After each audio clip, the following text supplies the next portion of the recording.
On today's episode, I will discuss which teams the Blackhawks could try and trade up with at the 2023 NHL Draft. I'll also discuss the World Championships getting underway and defenseman Jakub Galvas electing to sign over in Sweden. All that and plenty more right here on Locked On Blackhawks. You're Locked On Blackhawks, your daily podcast on the Chicago Blackhawks. Part of the Locked On Podcast Network, your team every day.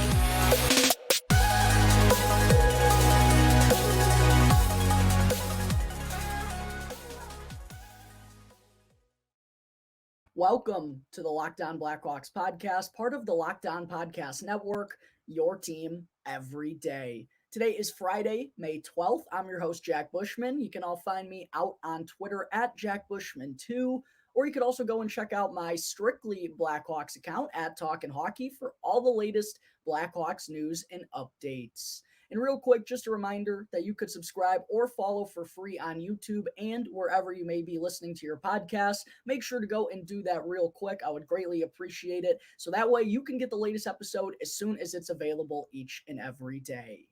All right, good morning, everyone. As always, thank you all for joining me on another episode of Locked On Blackhawks, your one-stop shop for all things Chicago Blackhawks. And thank you all for making the show your very first listen here to start off your day. And to kick things off this morning, I have a topic of conversation that I am really excited to get into because, of course, as all of us Blackhawks fans are aware of by now, Connor Bedard is coming to sweet home Chicago on June 28th. The Blackhawks win the number one overall selection in the 2023 NHL Draft. Make no mistake about it, they're going to be picking Connor Bedard. And while landing Bedard obviously changes things exponentially moving forward, the talent obviously is great. The Blackhawks get the generational talent of this era, the first one that we've really seen been held in that same breath since Connor McDavid, really back in 2015, I believe it was. So obviously the talent is going to impact the Blackhawks in a massive way, hopefully for a long time in the future. But by also getting that talent in Bedard, it's going to help the Blackhawks in numerous other ways. And one of them is in the 2023 NHL Draft with the rest of the Blackhawks picks, because now that they've landed that generational talent and checked off that box, which is arguably the hardest box to check off in a full-blown rebuild. Now that they've checked that box off, it kind of frees up general manager Kyle Davidson to be aggressive for the first time in his tenure as Blackhawks general manager. And that has me really excited because if you've been watching the Blackhawks for the last 5-6 years, they've been sellers at the deadline year in and year out. Now under Kyle Davidson's helm, they've just been, selling off assets to get future draft picks, stockpiling those. And now it's finally that time where Kyle Davidson can afford to be a little bit aggressive. And I'm very much looking forward to this next step in the Blackhawks rebuilding process, because this is when it's going to start to get really fun, Blackhawks fans. And that's why I'm really giddy talking about this conversation. It's a topic I'm very stoked to be talking about, hopefully a lot in the future. The Blackhawks being more aggressive and going and trying to trade up and going out and getting talent to bring in alongside Connor Bedard in this deep prospect pool that they've kind of built up since Davison took over. So really excited to get into this next step. And also going along with that, not only did we hear Kyle Davidson talk after the Blackhawks won the NHL Draft Lottery about how he's thinking about packaging some of the picks that the Blackhawks have later on in the draft to kind of move back up a little bit. And for those who may have forgotten, not only do the Blackhawks have 2 first-round picks in the 2023 NHL Draft, but they also have 4 second-round picks to go along with 2/3 as well. So that's kind of the expectation now. And we heard Davidson almost double down on this topic again this morning when he was speaking on 670 The Scores, Mully and Haw show. And he said that it's unlikely that he uses all 8 of the picks that the Blackhawks have in the first 3 rounds in the upcoming NHL Draft. And we can expect him to be active once again before the draft takes place. So 2 separate statements now from Davidson kind of signaling that the Blackhawks are going to be on the aggressive front. And it does really make sense. First off, one thing that we do have to consider, yes, it's great that Davidson has stockpiled all these draft picks, but you have a 50 contract limit. I believe you can only have 90 players total.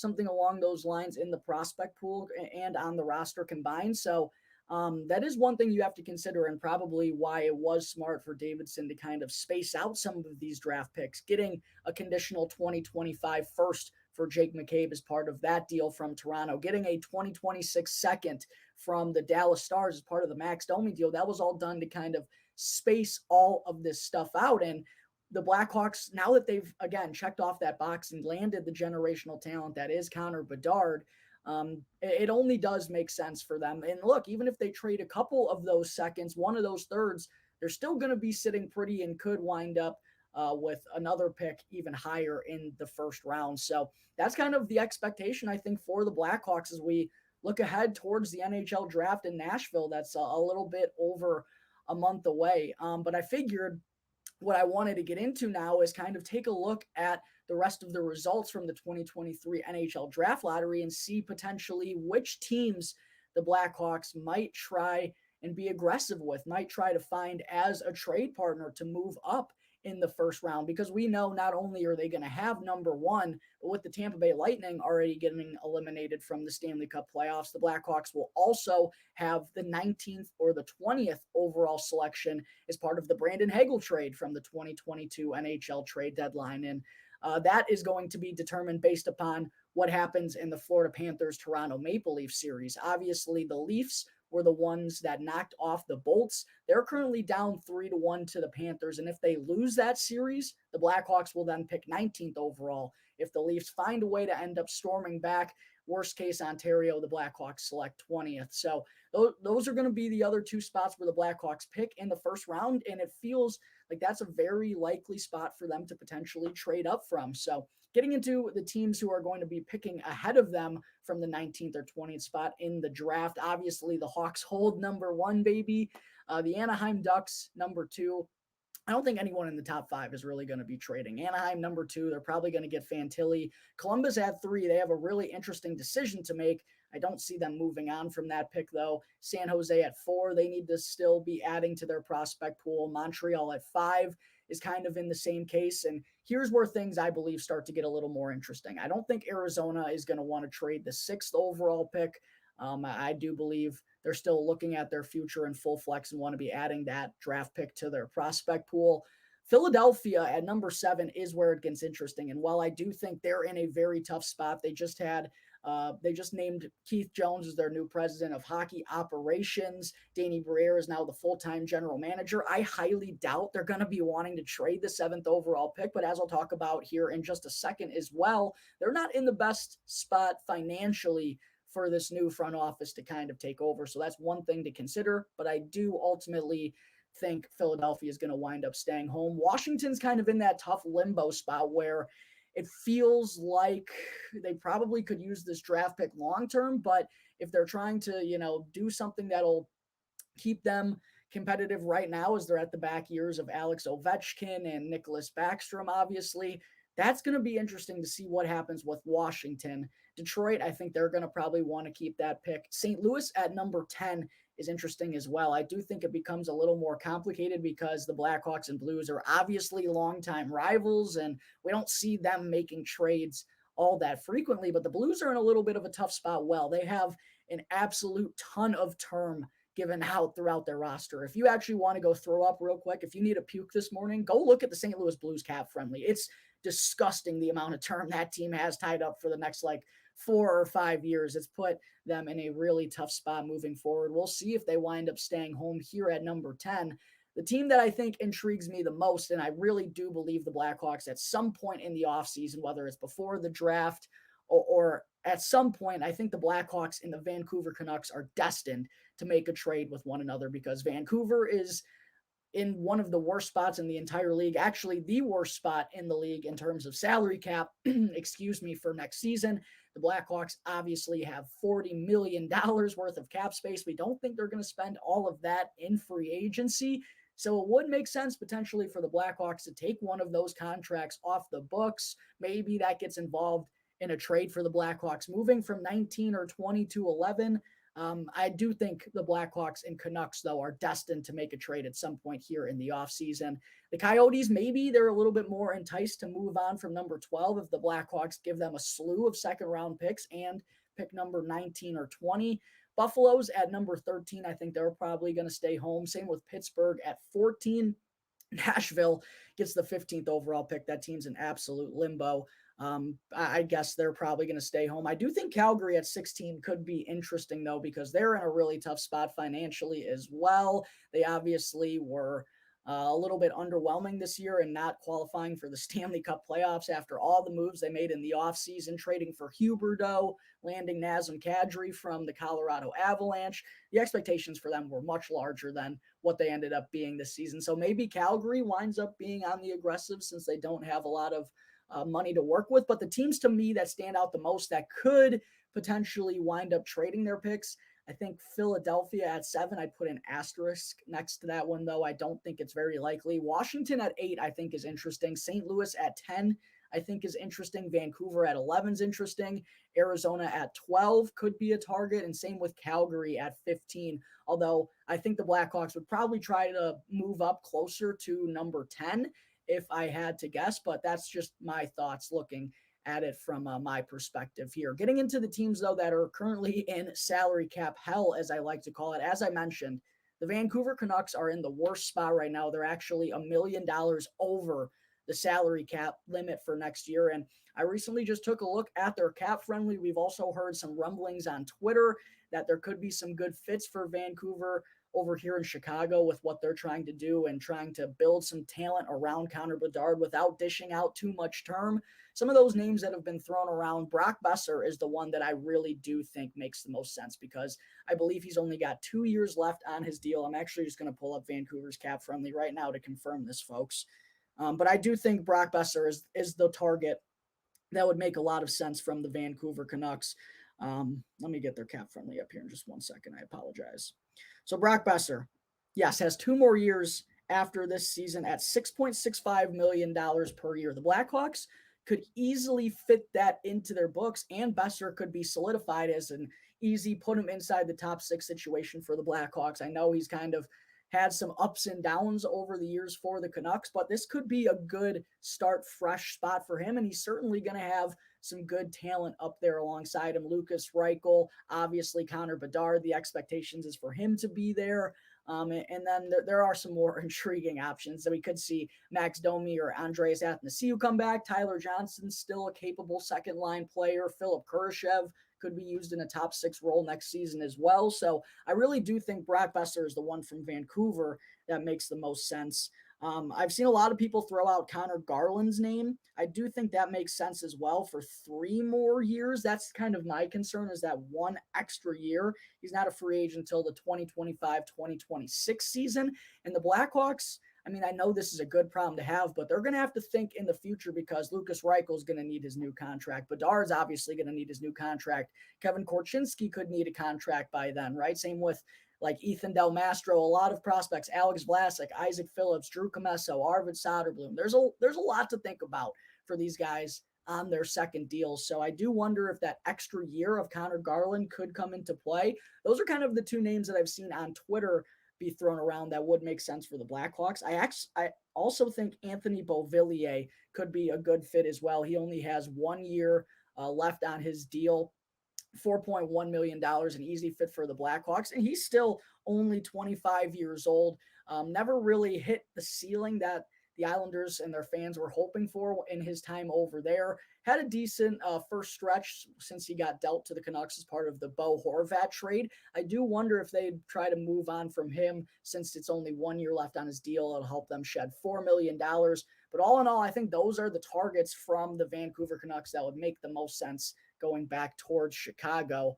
As far as some other teams in salary cap hell here real quick, the Tampa Bay Lightning, as always, they have the second fewest salary cap space in all of the league, in all of the NHL. So we could see the Blackhawks maybe try to work out a deal with them once again. I referenced Calgary's not in a really good spot, especially since they underwhelmed last year. I think those 2 teams could be possibly making out a deal. The Vegas Golden Knights are in a tough situation once again going into this offseason.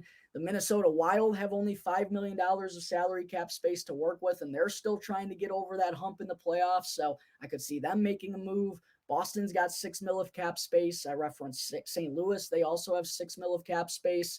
The Islanders are a team who kind of are in a tough spot as well. I think Josh Bailey is one guy who I particularly could see the Blackhawks try and go after. He's been a long-time Islander, but considering their situation, I do wonder if they move in a new direction from him. Along with the Washington Capitals, the Philadelphia Flyers, those are all the teams that have less than $7 million in cap space at this point. I do think it's just a matter of when for the Blackhawks and the Canucks. It just makes far too much sense for both of these teams. But I do expect the Blackhawks to be active ahead of the 2023 NHL Draft and in the offseason to help some of these teams shed some cap in order for the Blackhawks to get a player or assets or to move up in the draft, whatever it may be. In the coming days, I'll actually dive into some potential mock trades. But for today's episode, I did just want to reference some teams that the Blackhawks could be looking at trading up with and who they could be looking to make as a trade partner in order for them to shed some salary. All right, coming up in just a moment, I will get into the 2023 IIHF World Championships kicking off here this morning. But first, I need to talk to you all about eBay Motors. For a championship team, it's all about making sure every player is a perfect fit. And it's the same when it comes to your vehicle. Every part needs to fit just right. So the next time you need parts and accessories, make sure to head over to eBay Motors, because with eBay Guaranteed Fit, you can be sure every part you need fits just right the first time around.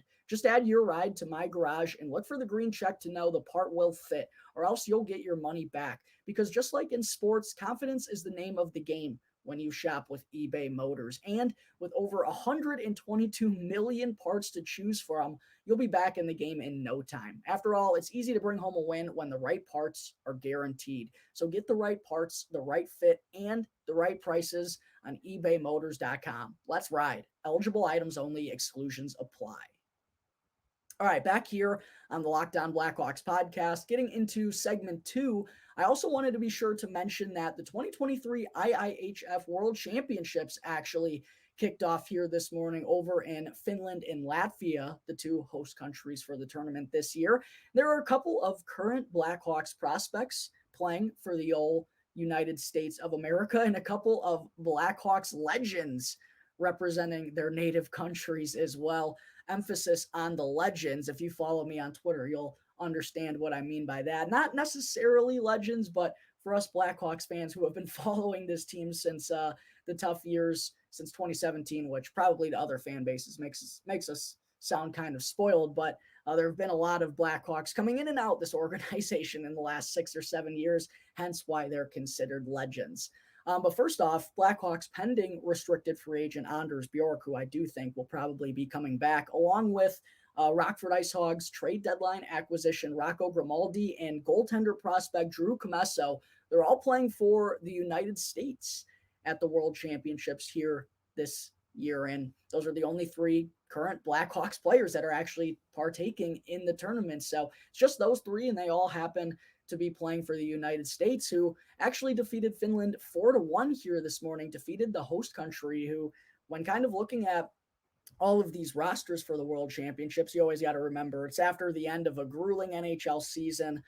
Most of the top players for each of these countries are going to elect to skip out on this tournament, but you do get a couple of guys pop up for each country. And Finland was one of the better rosters when I kind of looked at the breakdown of everything. So for the United States to come out on top with a 4-1 win here this morning, pretty solid start for them here at the World Championships. Rocco Grimaldi picked up a primary assist in the 4-1 win over Finland here today. He's actually getting quite an opportunity to play on the top line with Nick Bonino and Alex Tuch, who's kind of the superstar of Team USA, if you will. That spot was actually occupied, that top line left wing spot with Bonino and Tuch was actually, funny enough, occupied by Anders Bjork for Team USA's final exhibition game leading into the tournament, but seems like they decided to switch things up with their forward group. Grimaldi gets bumped up to the top line.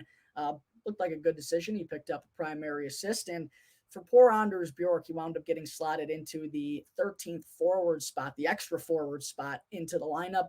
Only played 37 seconds in this first game against Finland. So kind of a tough start there for Anders Bjork. Hopefully he can find a way to get a crack back in the lineup moving forward. But for Drew Commesso, it feels like it's going to be tough for him to get some action here in this tournament because he's currently the third goaltender on Team USA's depth chart behind both Casey DeSmith and Cal Peterson. So I'm not sure if we're going to see Commesso at all here in this tournament, maybe for a game against, no offense, some of the weaker rostered countries like Latvia and Kazakhstan and Denmark, Austria, maybe Slovenia, maybe against those teams, we'll see Drew Commesso get a little bit of action. But regardless, still a really good opportunity for him to be around quality competition, be practicing with, grown men, be practicing with professional hockey players, NHLers for the most part. Still a good experience again for him at a young age. And he's got a plethora of these under his belt already. The World Championships a couple times, the Olympics.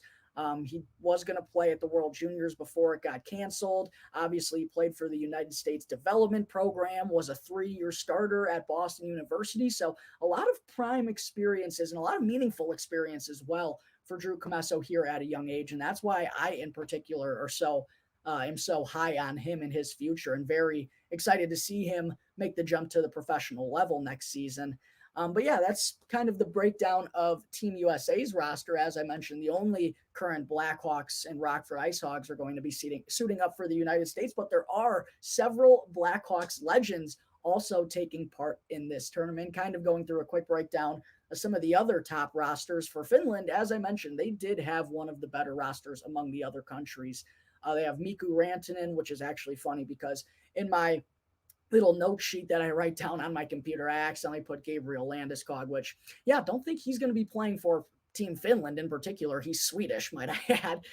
But obviously he just got ruled out for the entirety of the 2023-2024 campaign, which is a really tough break for Landy and the Avs. So I apologize for that miscue. It's actually Mikko Rantanen leading the charge for Team Finland here at the World Championships. They also have Capo Kakko, who could be an intriguing name for Blackhawks fans to keep an eye on this summer. Both he and Alexis Lafreniere have been very underwhelming so far as in their time as New York Rangers. But Kakko will be playing alongside Rantanen for Team Finland. And then we get to see Blackhawks legends Olli Maatta, and for the true diehard Blackhawks fans, Ville Pokka also will be playing for Team Finland. Feels like he's a staple of that roster year in and year out at the World Championships. Team Sweden has a pretty decent roster as well. They won't be captained by Gabriel Landeskog, though. They do have Lucas Raymond, young Red Wings superstar. It feels like he torches the Blackhawks every time they play him. Leo Carlsson, one of the top picks, potentially could even go third overall to the Columbus Blue Jackets, is going to be playing for Sweden in this tournament, along with Blackhawks legend Alex Nylander, who made his first NHL action since before the COVID pause with the Pittsburgh Penguins this season. We'll see what's in store for Nylander's future. I wonder if he's going to be brought back there. For Team Germany, Lukas Reichel did have to turn down the World Championships this year due to an injury he suffered in the AHL playoffs. I'm sure they're pretty crushed by that decision because he'd be leading the charge over there along with Red Wings defenseman Moritz Seider and Blackhawks legend Dominic Cahoon, baby, the big Kahuna. Some of you may recall, I believe, was a top liner for the Chicago Blackhawks at one point in like 2018 or 2019. For Team Canada, they have a pretty decent roster, probably a good shot of winning it, just as good as anyone. They have Peyton Krebs, first-round pick for the Buffalo Sabres, or the Golden Knights, and traded to the Sabres as part of the Jack Eichel deal, I believe, if I have that correct. Cody Glass, who was traded to I'm going to mess up my facts. Cody Glass is just playing for Team Canada. Let me leave it at that. Tyler Toffoli is kind of their superstar, if you will, and then it's going to be interesting seeing Adam Fantilli suit up for Team Canada at the World Championships as well, the projected number 2 overall pick in the 2023 NHL Draft. For Team Czechia, legends Dominik Kubalik and Stanley Cup champion Michael Kempny will be playing for the Czech Republic. And then for Slovakia, we get to see a true Blackhawks legend as well in Richard Panik. I'm not sure if he's still around the AHL or the NHL or where he's at in this point in time, but it was nice to see his name when I was going through the rosters and saw him playing for Slovakia. Still one of the dirtiest goals I've ever seen Richard Panik go through his own legs, dance around Evgeny Malkin, and then go top shelf and beat Marc-Andre Fleury. One of the sickest goals I've ever seen anyone score came a la Richard Panik. Hope he has a good tournament. I love me some Richard Panik. Hope he does well for Slovakia in the World Championships. All right, coming up in just a moment, that's enough of the World Championship talk. I still have to get into, though, defenseman Jakub Galvas electing to go back overseas after finishing up the year with the Ice Hogs. All right, before I wrap up today's show, Blackhawks fans, I do want to talk for a moment about Hawks 2017 fifth-round pick Jakub Galvas electing to sign a 2-year contract with the Malmo RedHawks of the SHL, the Swedish Hockey League, the top league over in Sweden after the conclusion of this season with the Rockford Ice Hogs. This actually got announced a couple of days ago, but was lost a little bit in the shuffle of the Blackhawks landing Connor Bedard and the excitement behind Bedard Mania that's coming to Chicago June 28th, once again, counting down the days on my calendar.